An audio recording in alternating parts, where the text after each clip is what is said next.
तो 2 दिवसीय ड्रोन महोत्सव 2022 का आज से आगाज। प्रधानमंत्री नरेंद्र मोदी पहुंचे हैं। चलिए आपको दिल्ली से सीधे लाइव तस्वीरें दिखाते हैं।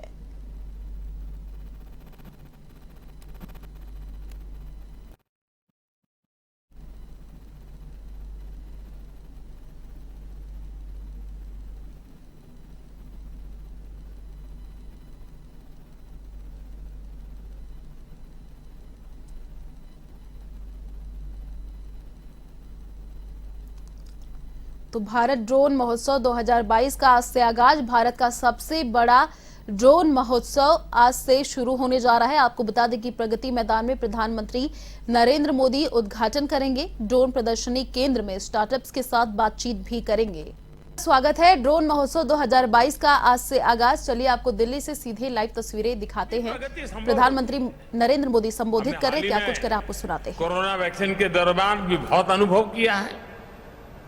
पहले की सरकारों के समय टेक्नोलॉजी को प्रॉब्लम का हिस्सा समझा गया, उसको एंटी पुअर साबित करने की कोशिशें भी हुई। इस कारण 2014 से पहले गवर्नेंस में टेक्नोलॉजी के उपयोग को लेकर एक प्रकार से उदासीनता का ही वातावरण रहा।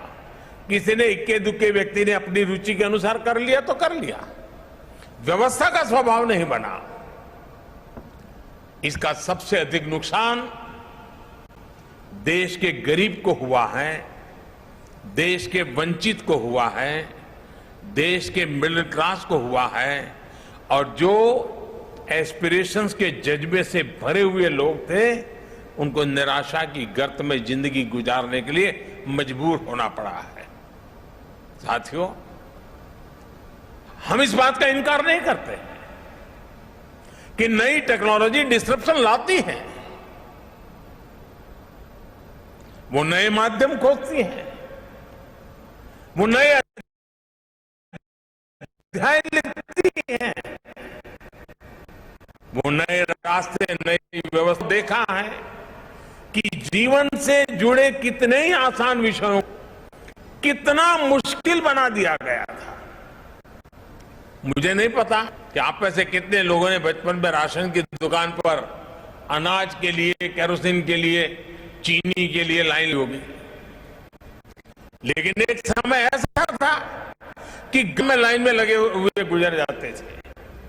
और मुझे तो अपना बचपन है कि हमेशा एक डर रहता था कि कहीं ऐसा तो नहीं कि मेरा आने तक अनाज खत्म हो जाएगा, दुकान बंद होने का समय तो नहीं हो जाएगा।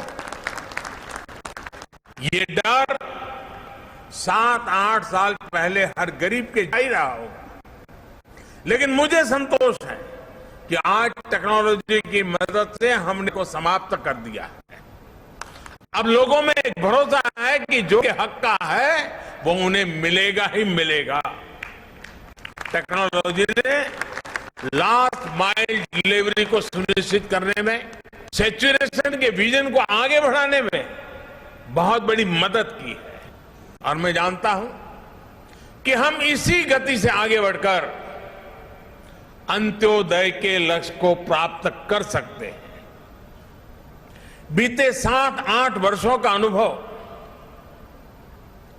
मेरा विश्वास और मजबूत करता है, मेरा भरोसा बढ़ता जा रहा है।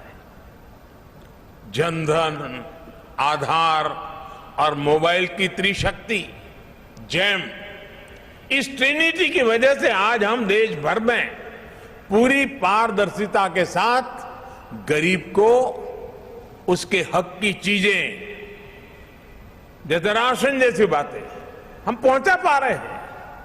इस महामारी के दौरान भी हमने 80 करोड़ गरीबों को मुफ्त राशन सुनिश्चित किया है। साथियों, ये हमारे टेक्नोलॉजी सॉल्यूशन की करेक्टली डिजाइन करने, एफिशिएंटली डेवलप करने और प्रॉपरली इंप्लीमेंट करने की शक्ति है कि आज भारत दुनिया का सबसे बड़ा वैक्सीनेशन अभियान सफलता से चला रहा है। आज देश ने जो रोबोट्स यूपीआई फ्रेमवर्क डेवलप किया है, उसकी मदद से लाखों करोड़ रुपए गरीब के बैंक खाते में सीधे ट्रांसफर हो रहे हैं। महिलाओं को, किसानों को, विद्यार्थियों को अब सीधे सरकार से मदद मिल रही है।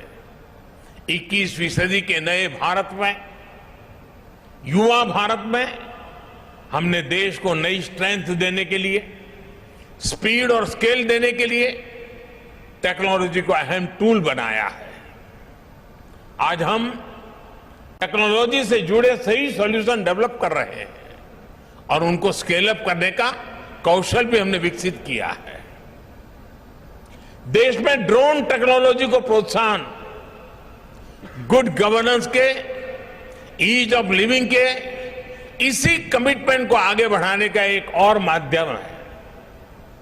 ड्रोन के रूप में हमारे पास एक और ऐसा स्मार्ट टूल आ गया है जो बहुत जल्द सामान्य से सामान्य भारतीय के जीवन का हिस्सा बनने जा रहा है। हमारे शहर हो या फिर देश के दूर दराज गांव देहात वाले इलाके, खेत के मैदान हो या फिर खेल के मैदान, डिफेंस से जुड़े कार्य हो या फिर डिजास्टर मैनेजमेंट, हर जगह ड्रोन का इस्तेमाल बढ़ने वाला है। इसी तरह टूरिज्म सेक्टर हो, मीडिया हो, फिल्म इंडस्ट्री हो, ड्रोन इन क्षेत्रों में क्वालिटी और कंटेंट दोनों को बढ़ाने में मदद करेगा। अभी जितना इस्तेमाल हो रहा है ड्रोन का, उससे कहीं ज्यादा इस्तेमाल हम आने वाले दिनों में देखने वाले हैं।